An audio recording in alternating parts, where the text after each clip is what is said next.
आगे की क्लास जारी करते हैं। 73वां संविधान संशोधन मैंने बताया है पिछली क्लास में। 73वां संविधान संशोधन 73rd अमेंडमेंट कब हुआ, कैसे हुआ, क्या क्या चीज़ें डाली गई, किस तरीके से हुआ, वो सारा चीज़ पिछला जो वीडियो है उसमें पूरा चीज़ डला हुआ है। तो जिन बच्चों ने वीडियो नहीं देखा है वो बच्चे उस वीडियो को देखें। लेक्चर 4 था 73वां संविधान संशोधन। आज है हमारा लेक्चर 5 पंचायती राज व्यवस्था, जो कि आपका ADEO में आना है पूरे 30 नंबर के लिए। तो उसके बारे में हम लोग चर्चा कर रहे हैं। तो जो नए बच्चे हैं वो लेक्चर 1, लेक्चर 2, लेक्चर 3, लेक्चर 4 पूरा आधे आधे घंटे का वीडियो है और आप लोग उसको जरूर देखिए, क्योंकि जब आप पीछे से वीडियो देखते जाओगे तो आपको कॉन्सेप्ट अच्छे से समझ में आएगा कि इतिहास क्या था, कैसे हुआ, फिर उसमें क्या क्या चीज़ें हुई, कैसे कैसे हुई, फिर क्या क्या परिवर्तन हुए, कौन कौन सी समितियों का निर्धारण हुआ, क्या क्या समितियां बनी, वो सारा चीज़ आपको वहाँ पे मिलेगा। ठीक है। तो लेक्चर 5 में आज हम लोग देखते हैं स्पष्टीकरण। स्पष्टीकरण जैसे मैंने पिछले वीडियो में आपको बताया कि 243 में जब संविधान संशोधन हुआ तो ए से लेकर ओ तक नई नई चीजें, क्योंकि 243 में अमेंडमेंट जो हुआ था, संशोधन, वो 243 में हुआ। तो उसमें 243 ए क्या कहता है, फिर बी क्या कहता है, फिर सी क्या कहता है, तो ऐसा ओ तक का पूरा स्पष्टीकरण मैं आपको बताने वाला हूँ। ठीक है। तो चलिए शुरू करते हैं। 243 ए, आर्टिकल 243 ए। 243 ए बताता है ग्राम सभा को। 243 आर्टिकल परिभाषित करता है ना, याद रखेंगे आर्टिकल 243 जो है ये स्थानीय स्वशासन को परिभाषित करता है या पंचायतों को परिभाषित करता है। तो 243 में सिर्फ एक परिभाषा जैसी चीज है, बाकी जो डिटेल शुरू होता है वो 243 ए से शुरू होता है। तो 243 ए बताता है ग्राम सभा।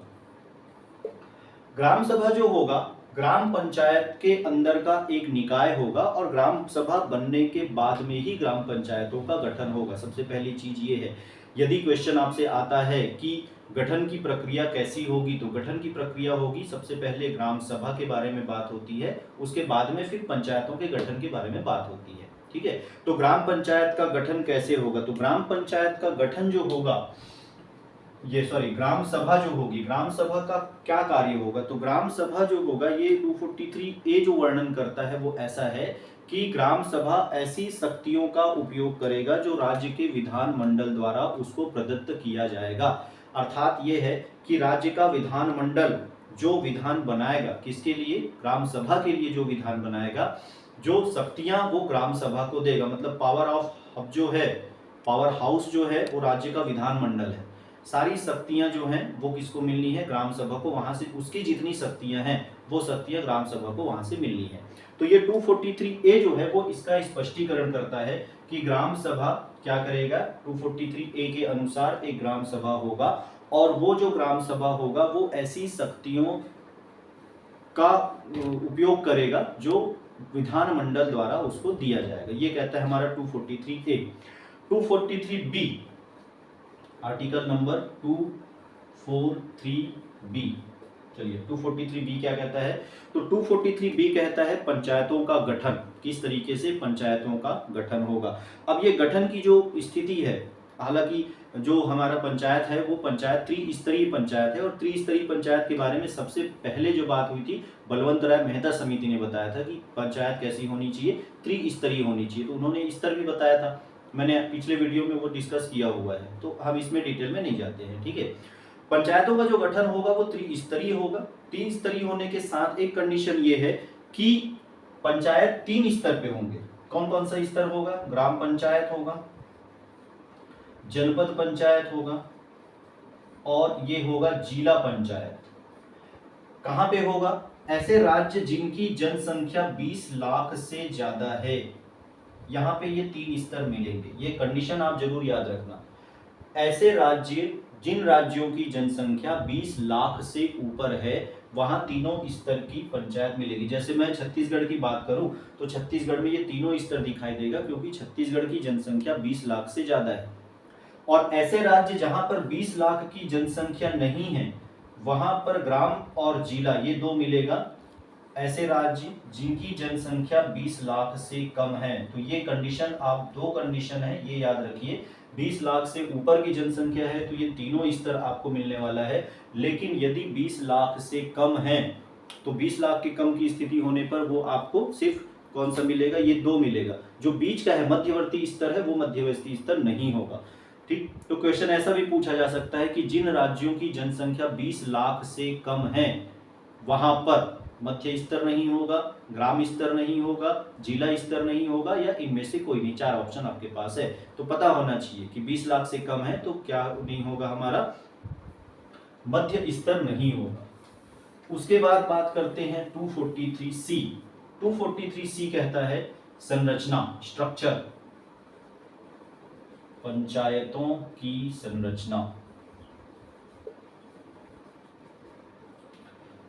यह है 243C। 243C है पंचायतों की संरचना। तो मैंने बताया कि आपकी जो पंचायत की संरचना रहेगी वो त्रिस्तरीय संरचना रहेगी, और संरचना का निर्धारण कौन करेगा, तो संरचना का निर्धारण करता है राज्य विधानमंडल। यहाँ पे इंपॉर्टेंट पॉइंट जो है वो यही है कि भाई संरचना तो है, ठीक है, संरचना, पंचायतों की संरचना के बारे में कौन कहता है, आर्टिकल 243 स्ट्रक्चर के बारे में बताएगा संरचना कैसी होगी, लेकिन संरचना का निर्धारण कौन करेगा, राज्य का विधानमंडल करेगा। ठीक है, अगला है हमारा 243D। 243D है आरक्षण। पहला है ग्राम सभा बनाएंगे, ग्राम सभा बनाने के बाद ग्राम पंचायत को गठन होगा, ग्राम पंचायत का गठन होने के बाद उसकी संरचना होगी, उसके बाद हम उसमें आरक्षण का प्रावधान करेंगे। तो आरक्षण किनके लिए, तो पहला आरक्षण है आपका ST/SC वर्ग के लिए, अनुसूचित जाति और अनुसूचित जनजाति, और इनका निर्धारण होगा वहां की जनसंख्या के अनुसार। इनके लिए कोई एक निश्चित संख्या निर्धारित नहीं की गई है, याद रखेंगे, अनुसूचित जाति और अनुसूचित जनजाति के लिए कोई निश्चित संख्या निर्धारित नहीं है, वहां की जनसंख्या के आधार पर वहां का आरक्षण उनको प्राप्त होगा। ठीक है, जिस राज्य के भी हैं। और महिला वर्ग के लिए 1/3 आरक्षण का प्रावधान है। ओबीसी के लिए वहां की राज्य निर्धारित करेगी कि उनके लिए आरक्षण कितना होना चाहिए। तो ओबीसी के लिए भी ऐसा संविधान में कोई स्पेशल डिजिट पूरे देश के लिए नहीं है, सिर्फ महिलाओं के लिए है कि 1/3 जो महिलाएं होंगी। अच्छा, ये जो महिला 1/3 महिला है, इसमें अनुसूचित जाति, अनुसूचित जनजाति, सामान्य वर्ग, ओबीसी सबकी महिलाएं शामिल आ जाती हैं महिलाओं के कोटे में। ST/SC के लिए जनसंख्या के आधार पर उसका निर्धारण किया जाएगा। महिला के केस में 1/3 आरक्षण जो कुल सीट है उसमें से, जैसे आपका 90 है तो 90 में से 1/3 कर लो, 30 महिलाएं आपको आरक्षित करके रखना है।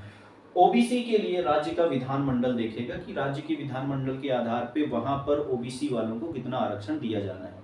ठीक है, अगला देखते हैं 243E। 243E 243E कहता है अवधि। 243E, तो ये 243E जो बताता है, ये बताता है अवधि को कि कितनी अवधि तक पंचायत चलेगा। तो पंचायतों की जो अवधि होती है वो 5 वर्ष की अवधि होगी। जो पंचायतों की अवधि जो होगी ना वो 5 वर्ष की कार्यकाल होगा, यदि सही तरीके से चल रहा है तो। और मान लो बीच में वो विघटित हो जाता है, तो विघटन की 2 स्थितियां होती हैं। पहला, यदि पंचायत विघटित हो गया पूरी तरीके से तो 6 महीने के भीतर चुनाव करवाना पड़ेगा। अब 6 महीने का तारीख कहां से है, जिस तारीख से वो विघटित हुआ है, जिस तारीख से विघटित हुआ वहां से 6 महीने के भीतर में, 6 महीने के भीतर मतलब 6 महीने के भीतर में चुनाव करवाना पड़ेगा, वो आवश्यक है।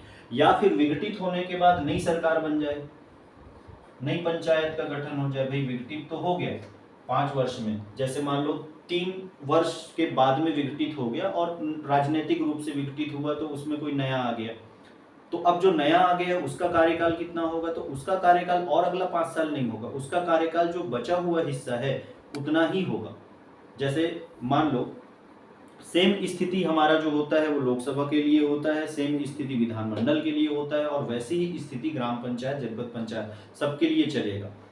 जैसे मान लेते हैं कि 4 साल में एक पंचायत विघटित हो गई, अब बचा 1 साल, तो जो नया पंचायत आएगा या जो नया सरपंच बनेगा उसका कार्यकाल जो होगा वो सिर्फ 1 साल का होगा। या फिर ये हो सकता है कि विघटित तो हो जाए, विघटित होने के बाद नया सरकार ना बने, तो नया सरकार नहीं बने तो उस अवधि में क्या है, तो जब जिस दिन से विघटित हुआ उस दिन से 6 महीने के भीतर में उसको क्या करना पड़ेगा, चुनाव वहां पे करवाना पड़ेगा। ठीक है, अगला 243F 243F सदस्यों की निर्भरता, सदस्यों की योग्यता, ये बहुत जरूरी चीज है। पंचायत स्तर पर जो योग्य शासक है वो बैठे। अब योग्यता का निर्धारण हम कैसे करेंगे, तो पहली चीज तो ये है कि योग्यता का निर्धारण होने के लिए एक उम्र सीमा होनी चाहिए। तो पंचायतों के लिए यह उम्र सीमा रखी गई है 21 वर्ष, 21 वर्ष की एक उम्र सीमा होनी चाहिए। इसी तरीके से जब आप संविधान पढ़ेंगे तो संविधान में आपको पता चलेगा कि भाई हर एक व्यक्ति के लिए जो राजनीतिक पद पे है या संवैधानिक पद पे है उसके लिए एक उम्र सीमा, जैसे प्रधानमंत्री की उम्र सीमा क्या होनी चाहिए। उम्र सीमा का वैसे अधिकतम उम्र सीमा नहीं है, न्यूनतम योग्यता, हमारे यहाँ न्यूनतम योग्यता की बात होती है कि न्यूनतम उम्र सीमा कितनी हो, अधिकतम योग्यता पे हम लोग बात नहीं करते।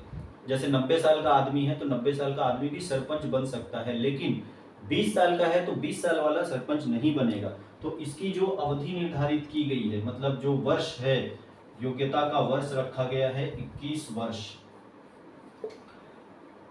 21 वर्ष होना चाहिए, ये इसकी पहली योग्यता है। ठीक है, अगला है शक्तियां या उत्तरदायित्व 243G उत्तरदायित्व। उत्तरदायित्व का निर्धारण कैसे होगा, तो उत्तरदायित्व का निर्धारण जो है वो भाई कौन कौन से उत्तरदायित्व इसको है, योजना बनाने का काम है, योजनाओं को क्रियान्वित करने का काम है। 11वीं अनुसूची में इसको जो विषय दिए गए हैं, 11वीं अनुसूची के विषय पे ये सारा कार्यक्रम किया जा सकता है। ठीक है, अगला आता है 243H। ये जो स्पष्टीकरण है, इस स्पष्टीकरण से भी सवाल कई बार पूछा जा चुका है। तो ये जो स्पष्टीकरण है, बाद में हम और स्पष्टीकरण में आते हैं, जब हमारा ग्राम सभा आता है, जब हमारा ग्राम पंचायत आता है, तो उसमें पंचायती राज व्यवस्था अधिनियम जो छत्तीसगढ़ का है उसमें आता है, तो उसमें और, क्योंकि हमको अब डीप में जाते जाते व्यवस्थित चीजों को करते जाना है। तो अभी 73वां संविधान संशोधन क्या कहता है, उसके आर्टिकल, कौन से आर्टिकल में क्या बातें हैं, ये इसका स्पष्टीकरण आपका चल रहा है। ठीक है, तो 243H जो है कर अधिरोपण। कर अधिरोपण, कर अधिरोपण का मतलब है कि ये कौन कौन से कर लगाएगा। 243H के आधार पे ये कौन कौन से कर लगा सकता है। अब ये कर लगाने का जो निर्धारण होता है वो कौन करेगा, राज्य का विधानमंडल करेगा, इसको कौन कौन से कर लगाने हैं। अगला होता है 243I राज्य वित्त आयोग। यह है राज्य वित्त आयोग। राज्य वित्त आयोग जो पहले समितियां बनी, कई सारी समितियों ने इसमें ये बात जरूर कहा था कि जब पंचायत बने तो पंचायतों में बहुत सारी समितियां जो गठित हुई पंचायतों से संबंधित, उन्होंने कहा कि पहले संवैधानिक दर्जा मिलना चाहिए, और दूसरी चीज है उनकी वित्त की एक जो नियमित व्यवस्था होनी चाहिए, या वित्त आयोग जैसी कोई एक संस्था उनके लिए बने। ठीक है, तो इसके लिए बनाया गया राज्य वित्त आयोग, आर्टिकल 243I के तहत बना था, और राज्य वित्त आयोग जो गठन होगा वो राज्यपाल के अनुसार होगा। तो ये भी क्वेश्चन कई बार पूछा गया है। देखिए ये सिंगल लाइनेड क्वेश्चन है। सिंगल लाइनर क्वेश्चन मतलब ये है कि कौन सा आर्टिकल है और कौन सा आर्टिकल क्या कहता है। इससे क्वेश्चन कई बार बन चुके हैं और इससे क्वेश्चन आता ही है। तो आज का जो क्लास है वो बहुत इंपॉर्टेंट इसलिए है कि सिंगल लाइनर क्वेश्चन जो होते हैं जिसमें आपको समझ में आता है कि हाँ भाई 243A क्या कहता है, तो ग्राम सभा के बारे में बताता है, तो ग्राम सभा के बारे में कौन बताता है, तो 243A बताता है। ठीक है, ग्राम सभा के अंदर की जो चीजें हैं वो अभी हम लोग नहीं पढ़ रहे हैं, हम लोग सिंगल लाइनर क्वेश्चन देखने की कौन सा आर्टिकल है और कौन सा आर्टिकल कैसा स्पष्टीकरण करता है। तो 243I जो बताएगा वो बताएगा राज्य वित्त आयोग। राज्य वित्त आयोग का गठन जो होगा वो राज्यपाल के द्वारा किया जाएगा, राज्य वित्त आयोग का गठन। ठीक है, अगला, ये राज्य वित्त आयोग का कार्य क्या होगा? राज्य वित्त आयोग का जो कार्य होगा, पंचायत की वित्तीय स्थिति का पुनर्विलोकन करना। मतलब पंचायत की जो वित्तीय स्थिति है वो वित्तीय स्थिति कैसी है, अच्छी है, नहीं है। दूसरी चीज ये है कि अनुदान की व्यवस्था करना। अनुदान की व्यवस्था कैसे करना? जैसे राज्य जो ग्राम पंचायत है, ग्राम पंचायतों ने जो कर लिया उसी कर में से कितना हिस्सा जो है वो उस ग्राम पंचायत के लिए या ग्राम सभा के लिए जाना चाहिए, या उनको राज्य से कितना अनुदान मिलना चाहिए। देखिए, सभी ग्राम पंचायतों के लिए स्थिति एक नहीं होगी, या एक हो भी सकती है और नहीं भी हो सकती है। तो यहाँ पर क्या हो रहा है कि वित्त आयोग जो है वो सिफारिश करेगा कि कितना अनुदान ग्राम पंचायतों के लिए रखा जाए। ठीक है, वित्तीय सिफारिश करना। वित्तीय सिफारिश करना मतलब पैसे के लेन देन से संबंधित। तो पैसे के लेन देन से संबंधित जितनी चीजें हैं वो वित्त आयोग करेगा। वित्त आयोग की जो सिफारिश होगी वो राज्यपाल विधानमंडल पे रखवाता है। ये थोड़ा सा इंपॉर्टेंट पॉइंट यहाँ पे है कि वित्त मंडल का जो भी सिफारिश होता है उसको राज्य जो है, जो राज्यपाल है वो कहाँ पे रखवाएगा? विधानमंडल पे रखवाएगा। फिर वहां पे फिर बहस होगी, फिर वहां पे बातें होंगी। वित्त आयोग के लिए एक कंडीशन ये था कि वित्त आयोग का गठन अधिनियम 1992 के प्रारंभ के 1 वर्ष के भीतर होना चाहिए। ये कंडीशन, ये इंपॉर्टेंट है। कई बार ऐसा होता है कि संविधान में चीजें कही दी जाती हैं लेकिन राज्य जो है वो उस पर विचार नहीं कर पाता है, तो उसके लिए एक नियत तिथि निर्धारित कर दी गई कि वित्त आयोग का गठन कब होगा। तो अधिनियम 1992 जब लागू हुआ, लागू कब हुआ? 24 अप्रैल 1993 को लागू हुआ। उसके ठीक 1 साल के पहले, 1 साल के भीतर में वित्त आयोग का गठन प्रत्येक राज्य को वहां पे कर देना है। ठीक है, 243J, 243J कहलाता है सम परीक्षा से संबंधित। सम परीक्षा से संबंधित मतलब ये करता है ऑडिटिंग। अब राज्य सरकार ने पैसा दिया, पैसा देने के बाद में उसकी एक ऑडिटिंग भी होनी चाहिए। जैसे कंपनी की ऑडिटिंग होती है ना, वैसा ही ठीक, क्योंकि ये भी कंपनी से कुछ कम तो है नहीं, है ना, एक संस्था है और ये संस्था वित्तीय लेन देन का कार्य भी करेगी, तो इसकी एक प्रॉपर ऑडिटिंग होनी चाहिए। ठीक, 243K, 243K कहलाता है निर्वाचन आयोग से संबंधित। 243A है निर्वाचन आयोग से संबंधित। निर्वाचन आयोग का गठन राज्यपाल द्वारा होगा, नियुक्ति जो होगी उसमें निर्वाचन आयुक्त की वो राज्यपाल द्वारा होगी, लेकिन हटाया जाएगा उसको हाई कोर्ट के जज के जैसा। ये स्पेशल पॉइंट है, याद रखेंगे। जो निर्वाचन आयोग है, निर्वाचन आयोग का गठन राज्यपाल करेगा, नियुक्ति भी राज्यपाल द्वारा होगी, क्योंकि गठन हो रहा है तो नियुक्ति भी राज्यपाल द्वारा होगी।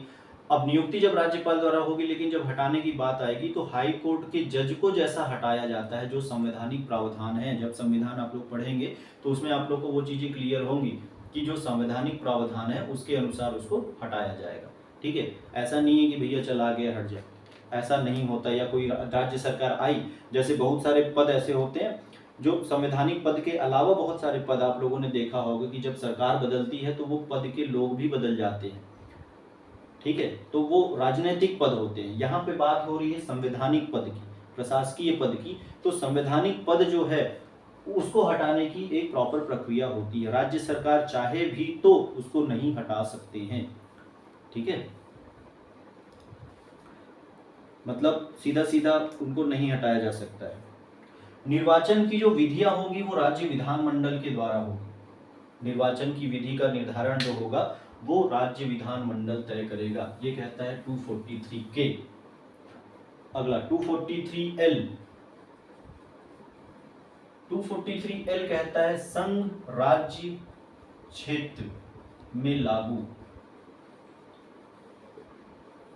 संघ राज्य क्षेत्र में कैसे लागू होगा। देखिए अभी तक हम लोग पढ़े थे वो राज्य क्षेत्र में, तो संघ राज्य क्षेत्र में इसको किस तरीके से लागू किया जाएगा। 243L जो है वो ये कहता है कि संघ राज्य क्षेत्र, अब कुछ कुछ संघ राज्य क्षेत्र ऐसे हैं जहां पर विधानमंडल है, तो ये ठीक वैसे ही काम करेगा जैसे राज्य में काम करता है, क्योंकि वहां पे राज्य विधानमंडल, यहाँ वो संघ विधानमंडल है। जैसे दिल्ली की बात करते हैं, पौंडीचेरी की बात करते हैं, तो वहां पे विधानमंडल। और कई संघ क्षेत्र ऐसे हैं जहां विधानमंडल नहीं है, तो वहां पंचायतों का गठन होगा, तो वो पंचायत किसके आदेश पे काम करेगी, तो वहां का जो प्रशासक है उसके आदेश पे जो है वो वहां पंचायतें जो है वो कार्य करेगी। ठीक है, तो इस पॉइंट को आप याद रखेंगे। 243M 243M कहता है लागू नहीं होना।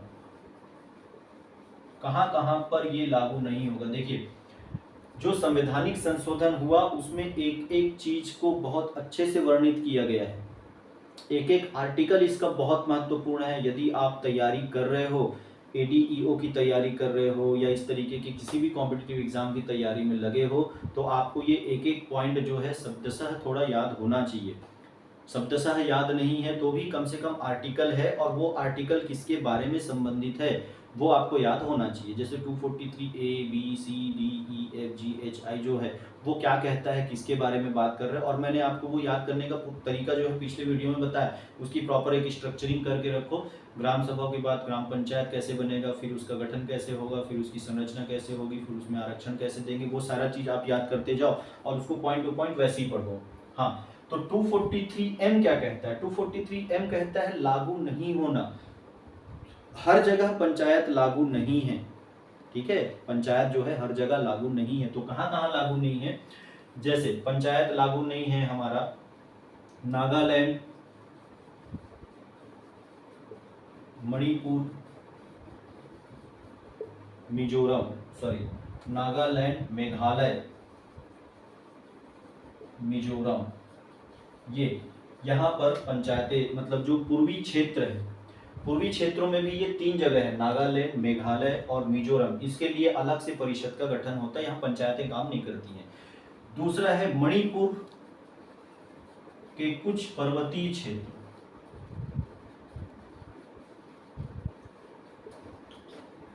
मणिपुर का जो कुछ पर्वतीय क्षेत्र है वहां पर इसको लागू नहीं किया गया है। ठीक, और किया भी नहीं जा सकता क्योंकि वहां के लिए अलग एक स्थानीय निकाय, एक परिषद का गठन होता है। 1, 2 और 3। तीसरा है दार्जिलिंग, पश्चिम बंगाल, दार्जिलिंग के कुछ पर्वतीय क्षेत्र, दार्जिलिंग पर्वतीय परिषद वहां पे काम करता है। तो भाई देखो जहां जहां लागू होता है, संघ क्षेत्रों में कैसे लागू होता है, कहां कहां लागू होता है और कहां कहां लागू नहीं होता है, इस पॉइंट को भी आपको थोड़ा याद रखना है। नागालैंड, मेघालय, मिजोरम में लागू नहीं होगा तो यहाँ लागू नहीं कर सकते हैं। मणिपुर की कुछ जगह पे लागू हो सकता है लेकिन उसके पर्वतीय क्षेत्र में लागू नहीं होगा, पर्वतीय परिषद अलग से बना हुआ है। दार्जिलिंग में भी पर्वतीय परिषद अलग से बना हुआ है। ठीक है, तो उनकी ये भौगोलिक स्थिति के कारण या जो भी स्थिति है उसके कारण से उसको किया गया है। इसी में जो आरक्षण की व्यवस्था की गई है 243D में, आरक्षण की जो व्यवस्था है, जो आरक्षण इस तरीके से आरक्षण बनाया गया, जैसा मैंने आपको बताया ST SC के लिए वहां जनसंख्या के हिसाब से, महिला के लिए 1/3 और बाकी आरक्षण राज्य।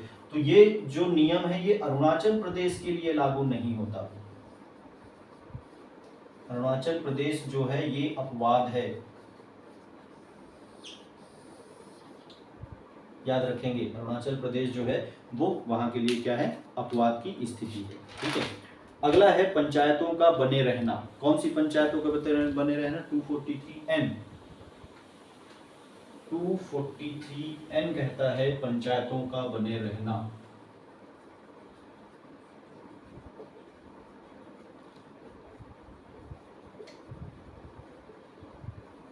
पंचायतों का बने रहना, ये पंचायतों का बने रहना मतलब ये है कि जो 1992 के बाद की जो पंचायतें बनी है उसके बारे में बात नहीं हो रही है, उसके पहले जो पंचायत बनी थी उसके बारे में बात हो रही है।